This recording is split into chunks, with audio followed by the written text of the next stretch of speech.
So the first thing is, what is K2? K2 is what they're marketing as synthetic marijuana. I'm going to talk to you about why that's really not synthetic, why it's not marijuana, but we'll go down. That's just how they market it. It's a mixture of herbal and spice plants products that are sprayed or soaked with synthetic cannabinoids, okay, and marketed as incense. How they're able to legally get away with it is they say it's incense, not for human consumption.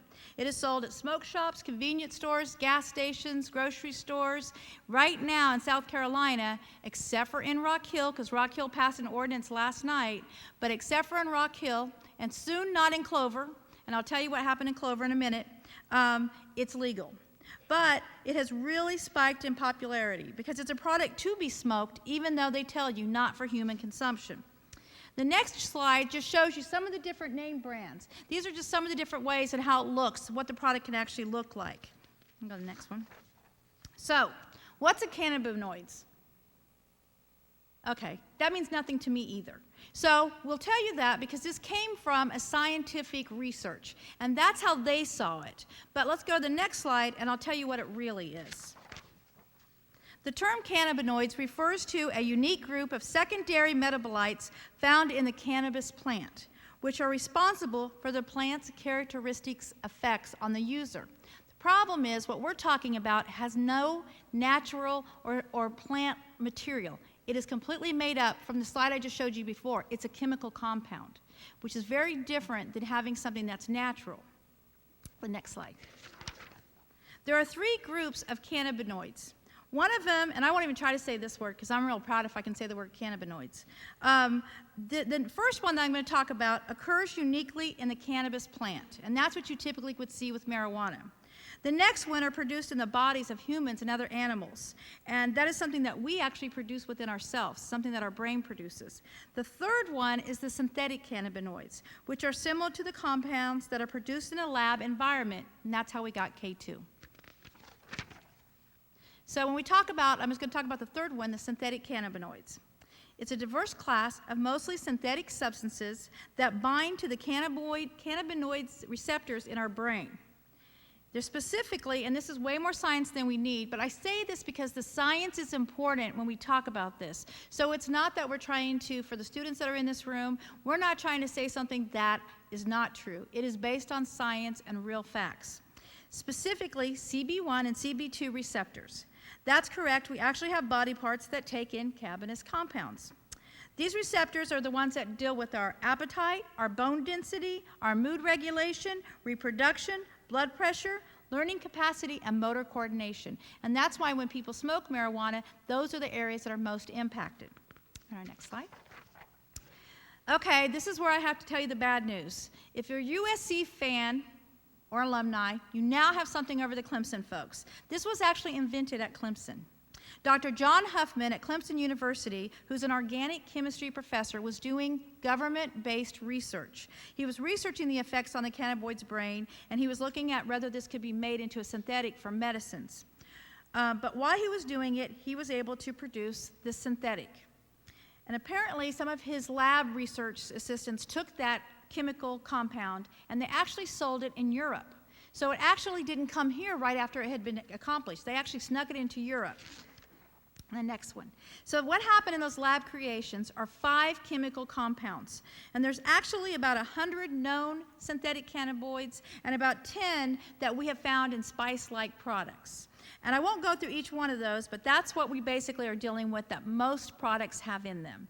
Even if you might see a label on some of the products, and when you hear Captain Dover talk, you might see a label that says it doesn't have those products, but to really get that effect that K2 spice does, these are the 5 chemical compounds that give that effect. Next slide. There are all kinds of different names. So K2 spice is just really one way that we're talking about it tonight. It could be called Genie, Yucatan Fire, Skunk, Ultra, Bombay Blue, all kinds of different names. So we want to make sure you're really clear that when you leave tonight, if you see a product that concerns you in your child's room, at a grocery store, convenience store, just because it doesn't say K2 doesn't mean it's not one of the synthetic cannabinoids. The next picture is going to show you how they market it, different products and how they look, so you can kind of see what we're talking about. At the end of this time, when we're done with the whole presentation, we're going to have a kind of parents tape. We have a booklet for you. We have all kinds of information from all of our agencies, from Keystone, from All on Board. We have a fact page about K2 Spice. We have a parent DVD, so it's all kinds of good information. We also will have the products. We'll have the K2 Spice products, and we'll also have some of the alcohol, energy drinks, and alcohol products that you're going to hear about from Keystone. The next thing is that we want to talk about the effects. This is where it gets real scary. And I'm not saying that marijuana isn't scary, but this synthetic stuff is a whole new level of scare for all of us. Many users express their experience as a full body high, more intense than marijuana. As said before, it does not show up on certain urinalysis tests, so that's a problem, certain drug tests. It's getting more and more incorporated into drug tests, but right now it has to be specially requested. It is available, and when I say anyone, I mean anyone. So I don't know our youngest child's age in here, but I'm looking at some of those guys over there, but they literally, as young as they are, could walk into a store and purchase it if they wanted to. There is no age restrictions for purchasing it. It's not treated as a tobacco product or as a illegal product, so therefore there are no age restrictions. It is available between the prices of $6.99 and can go up to even $40. It really bases on what they'll say is it's got more potency. So we've seen it purchased at all different levels in York County. It is about the same price or cheaper than marijuana. And again, it has a little bit lesser price because of it being not illegal, but we're dealing with that. So it will be illegal soon. Want to talk about what we mean by the unexpected experience. With less than a minute of smoking K2, Tyler experienced a seizure and became non-responsive. He was almost unconscious for 6 hours. He was on oxygen, his heartbeat was really slow and then really fast, his father said. A teenager from Iowa allegedly committed suicide after consuming the substance. He smoked the substance with friends, and then he began freaking out, saying he was going to hell. We can confirm, and we just found this out yesterday, that we have had one confirmed death in York County of a 26-year-old from K3 Spice, but still in the Spice family, still synthetic cannabinoids.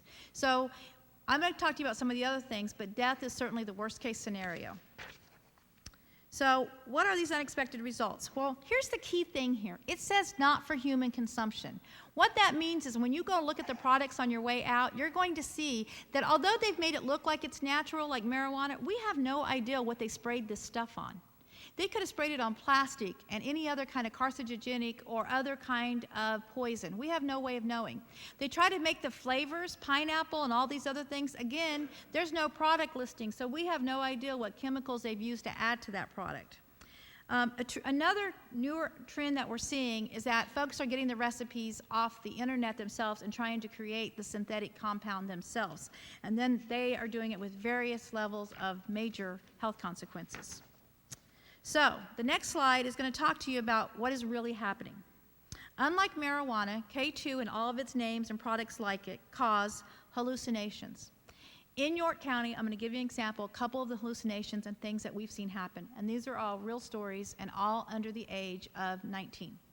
One of them was a Winthrop student who'd been smoking K2 all day long and thought literally she was a squirrel. They found her outside, barely clothed, on all fours, walking around the grass looking for nuts, completely unaware of her existence and now putting her entire academic professional career at risk. Another student, and this was actually a high school student, he actually smoked it, became very paranoid, and took a knife.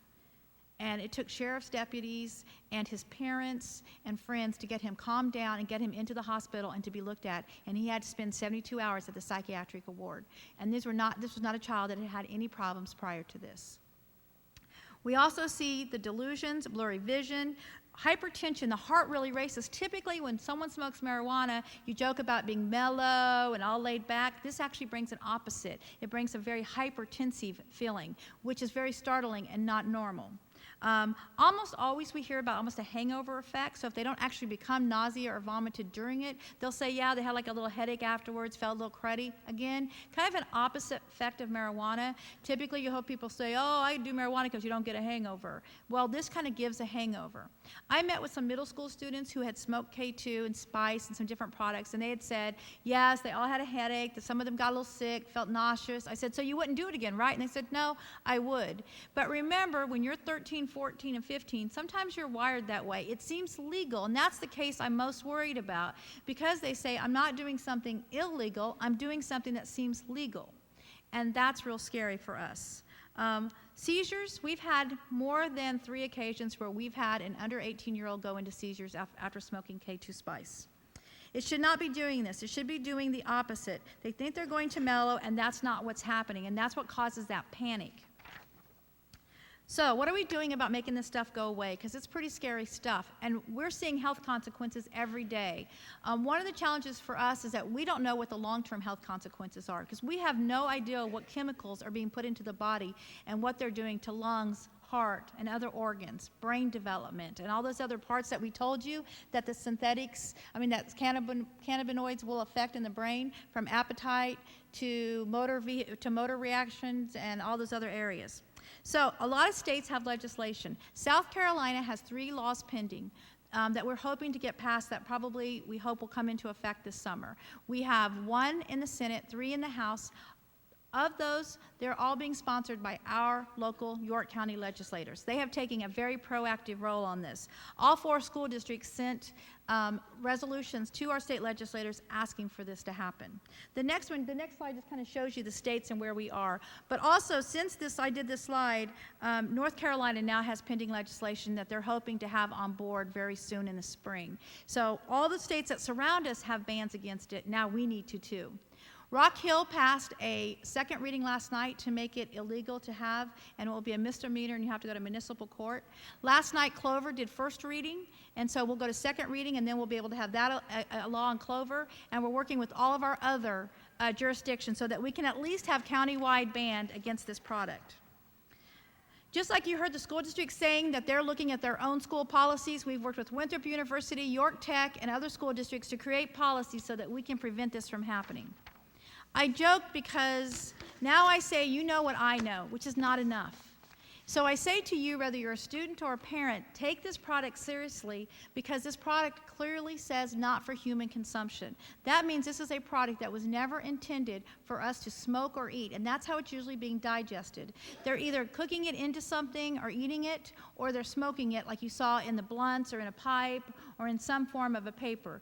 But I need you to understand that this is not one of those ones where a lot of us remember when we were in high school back in the day that they would scare you straight. This is not a scared you straight. This is science telling us that this is causing real problems. And for something to come onto the market in July and hit us this hard and already have 1 death from it tells me, and to see how many students we've had to go into the hospital, that this is something we have to take seriously, and we have to proactively approach as parents, as students, as community members to make sure that it is not accessible in our community.